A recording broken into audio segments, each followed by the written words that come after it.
These videos will prove everything, my mother-in-law Margaret announced triumphantly, waving a USB drive in the air like a victory flag. I've been gathering evidence for months. She's not the perfect wife everyone thinks she is. I sat quietly in the courtroom, my hands folded in my lap, watching the scene unfold.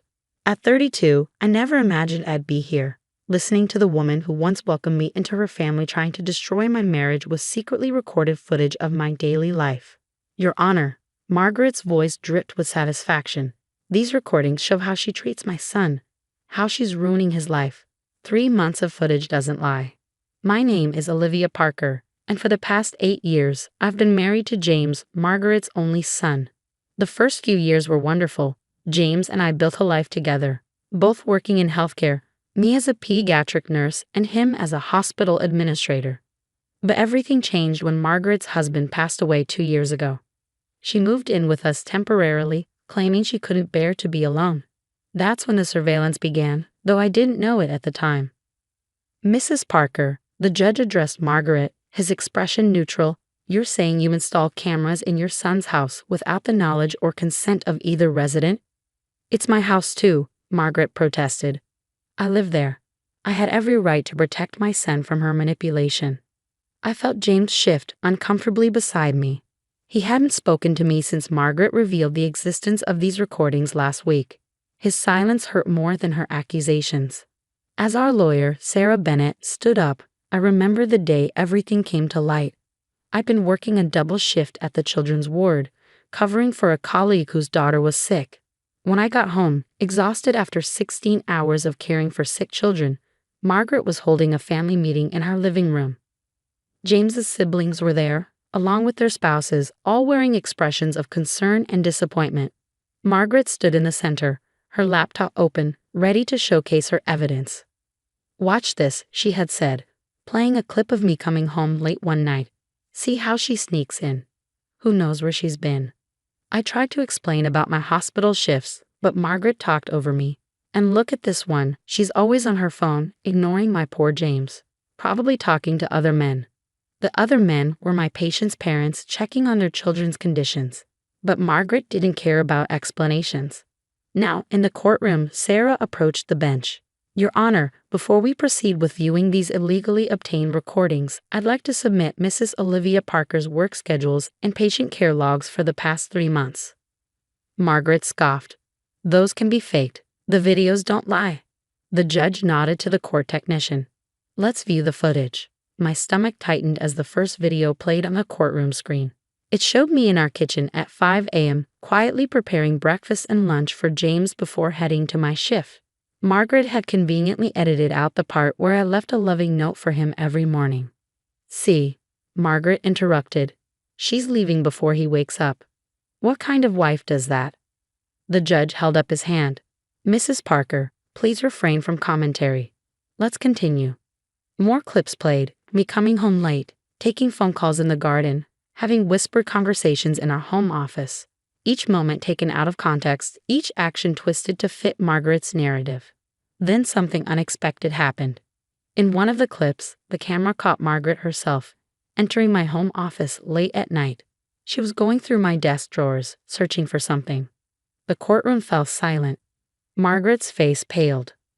Your Honor, Sarah spoke up, it seems these recordings capture more than just my client's activities. The next clip showed Margaret in our bedroom, rummaging through my personal belongings. Then another of her reading my private journal on the back porch. And another of her going through my phone while I was in the shower. I was just protecting my son, Margaret stammered. She's not who she pretends to be.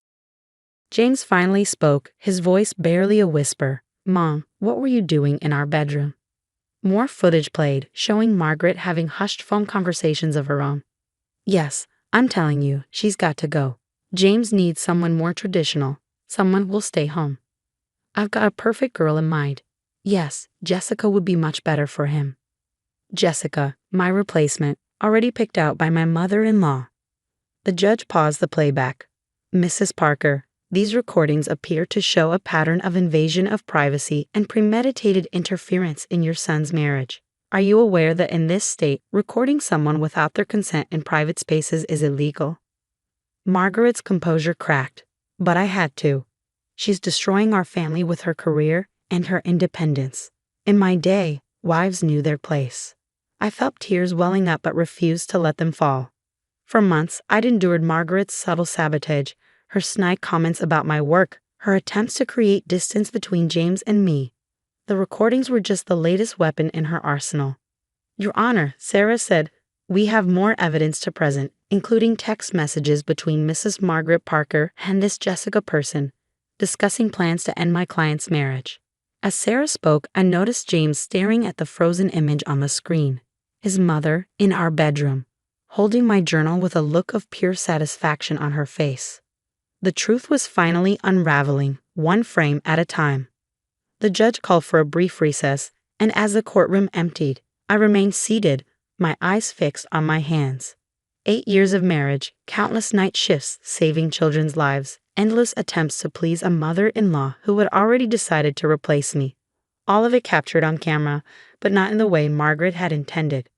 Sometimes the evidence you gather tells a different story than the one you thought you were telling. After the recess, Margaret's demeanor had completely changed. Gone was the triumphant smile, replaced by a defensive scowl as more videos played. Each clip she'd meant to use against me instead revealed her calculated interference in our lives. Here's another one from March 15th, the court technician announced. The footage showed me organizing a surprise birthday dinner for James. I'd spent my day off preparing his favorite meals, transforming our dining room with decorations. Then Margaret appeared in the frame, answering James's phone while I was in the kitchen. Oh, sorry, honey. Olivia had to work late again. Margaret's voice rang clear through the speakers. She said not to wait up. I remembered that night. James never came home for the surprise dinner. When I called him, it went straight to voicemail. The food went cold, the candles melted, and I fell asleep at the table waiting for him. Your Honor, Sarah interjected. We have phone records showing my client never made such a call. Mrs. Parker fabricated this excuse to prevent her son from coming home that evening. James turned to his mother, his face a mask of disbelief. Mom, I was so angry at Olivia that night. I thought she'd forgotten my birthday. I was protecting you. Margaret insisted, her voice rising. She's never home, always putting her career first. You deserve someone who'll put family first. The next clip showed Margaret in our garden, talking on her phone. Jessica, darling, remember what we discussed. The charity gala next week. Olivia will be working nights. It's the perfect chance for you to accompany James. Yes, wear that blue dress we picked out. I felt James stiffen beside me. The charity gala, where he'd spend the evening with Jessica, a young receptionist from his hospital's administrative office. Margaret had orchestrated the whole thing, knowing I was scheduled for the pediatric night shift. More footage played. Margaret deleting messages from my phone to James. Margaret accidentally spilling coffee on cards I'd written him. Margaret telling visitors I was probably out with friends when I was actually working saving children's lives. Mrs. Parker, the judge's voice was stern. These recordings document a deliberate pattern of interference and manipulation. Did you consider the impact of your actions on your son's marriage? I did it for James. Margaret's composure finally cracked. She's never been good enough for him. Always working, taking calls at all hours. What kind of wife does that? A pediatric nurse, Mom, James spoke up, his voice stronger now. She takes calls because children's lives depend on her. How many times has she rushed to the hospital at midnight to save a patient? The court fell silent as another clip began playing. This one showed me in our living room at 3 a.m., still in my scrubs, quietly crying while looking at our wedding photo. It was the night I lost my first patient, a 6-year-old girl named Sophie. Margaret's camera caught my vulnerability, but also her reaction, standing in the doorway, smirking, making no move to comfort me. Your Honor, Sarah stood. I'd like to submit Olivia's hospital records from that night. A young patient passed away despite my client's best efforts to save her. Rather than receiving support from her family, she was left to grieve alone while her mother-in-law documented her pain. I felt James's hand reach for mine under the table, the first contact we'd had in weeks. His fingers trembled as they intertwined with mine. I have one final clip, Sarah announced, nodding to the technician. The screen showed Margaret in my home office again, this time with Jessica. They were going through my medical certificates and awards, tucked away in my desk drawer. Look at all this, Margaret's voice dripped with disdain. She thinks these make her special. Don't worry, once you're in the picture, these will disappear. James needs a wife who understands that family comes first, not some career-obsessed woman who's barely home. Jessica looked uncomfortable. Mrs. Parker, I don't know about this. James seems to really love Olivia. Love isn't enough, Margaret snapped. Now, here's what we'll do next. The judge stopped the playback. I've seen enough. Mrs. Parker, you installed these cameras intending to prove your daughter-in-law was an unfit wife. Instead, you've documented your own systematic attempts to destroy your son's marriage. Do you have anything to say in your defense? Margaret looked around the courtroom, perhaps finally realizing how her plan had backfired. Her face crumpled, but not with remorse, with anger. She took my son away from me, Margaret burst out. Ever since they married, he's changed. He supports her career, he's proud of her work. That's not how I raised him. A wife's place is in the home, not gallivanting around saving other people's children while neglecting her own family. I felt James's grip on my hand tighten. 8 years of marriage and I'd never neglected him. Different shifts, yes. Late nights, certainly, but every moment we had together was filled with love, understanding, and mutual support. Until Margaret moved in and began poisoning our happiness with her outdated expectations and manipulative schemes. The footage she gathered as ammunition against me had instead exposed her own interference, her attempts to replace me with someone who fit her narrow view of what a wife should be. Every clip, every recorded moment revealed not my failures as a wife, but her failures as a mother who couldn't let go. As we sat there, watching Margaret's carefully constructed plan crumble around her, I realized something important. Sometimes the truth has a way of emerging, even when it's captured through a lens of deceit. The judge called for another brief recess before making his ruling. As the courtroom began to empty, I felt James lean closer.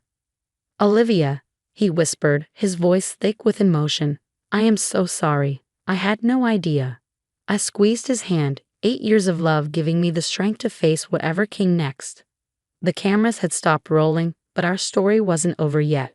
When the judge returned, the atmosphere in the courtroom was electric with tension. Margaret sat alone now, her lawyer looking uncomfortable beside her as the judge shuffled through his notes. Before I make my ruling, the judge began, I have reviewed additional evidence submitted by both parties. This includes Mrs. Olivia Parker's professional accolades, patient testimonials, and most importantly, text messages between Margaret Parker and several other parties discussing her orchestrated attempts to end this marriage. He looked directly at Margaret. Mrs. Parker, your actions go beyond simple interference.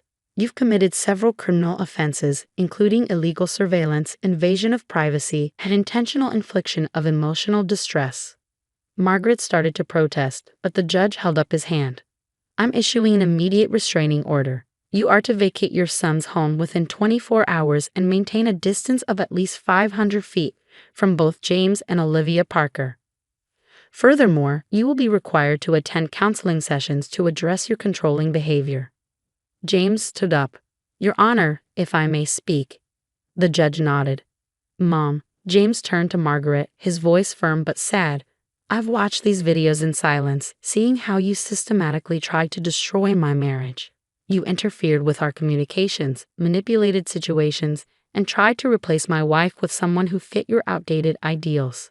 He took my hand, pulling me to stand beside him. But what you failed to understand is that I love Olivia precisely because of who she is. Her dedication to saving children's lives, her strength, her independence, these aren't flaws to be corrected. They're the qualities that made me fall in love with her. Margaret's face crumpled. But James, I only wanted what was best for you. No, Mom, you wanted what was best for you, and it stops today. As we left the courtroom, I felt lighter somehow. The truth had finally come to light, captured ironically by the very cameras meant to destroy us. That evening, back in our home, James and I began the process of healing. We found and removed all 17 cameras Margaret had hidden throughout our house, in light fixtures, behind picture frames, even in our bedroom.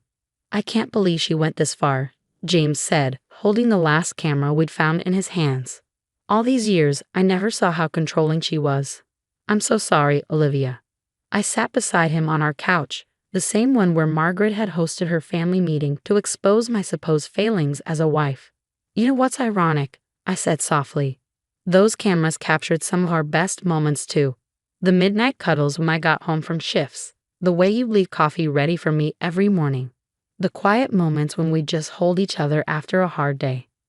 James smiled, his first genuine smile in weeks. She was so focused on finding evidence against you, she missed all the evidence of our love. The next day, my colleague Linda stopped by. She'd been covering my shifts at the pediatric ward during the court proceedings. The parents have been asking about you, she said, hugging me tight, especially little Max's mom. He's doing so much better now, thanks to your quick thinking last month. I felt tears well up, remembering how Margaret had criticized me for rushing to the hospital that night when Max had a seizure. The cameras had recorded her calling me dramatic and attention-seeking as I ran out the door to save a child's life. James wrapped his arm around me. She's going back to work next week, he announced proudly. Where she belongs, saving lives and making a difference. 3 months later, we received an unexpected package. Inside was a letter from Jessica, along with a USB drive. I wanted you to have this, she wrote. Your mother-in-law didn't just record at your house. She recorded our conversations too, planning how to break up your marriage. I'm truly sorry for my part in it. The footage is yours to do with as you wish. We never watched those recordings. Instead, James and I made our own videos of date nights, quiet moments, and celebrations of each life saved at the hospital. We created new memories, untainted by hidden cameras and secret agendas. Margaret respected the restraining order, though we heard through family that she was struggling to accept her role in what happened. The counseling sessions were helping, they said, forcing her to confront her controlling behavior and outdated views. 1 year later, as I sat in our garden after a long shift, James joined me with 2 cups of coffee. You know what today is? He asked. I smiled. The anniversary of the court case. No, he corrected, pulling me close. It's the anniversary of the day we took our life back. He was right. The cameras that were meant to prove I was a bad wife had instead strengthened our marriage, showing us the importance of trust, understanding, and standing together against those who would tear us apart. As we sat there, watching the sunset, I realized that sometimes the best evidence of love isn't what's captured on camera. It's in the quiet moments, the supporting hands, and the hearts that choose each other every single day. The cameras were gone, but our story continued, stronger than ever. Sometimes the best revenge isn't getting even. It's living well, loving deeply, and knowing that no amount of surveillance can capture the true essence of a marriage built on trust, respect, and unconditional love.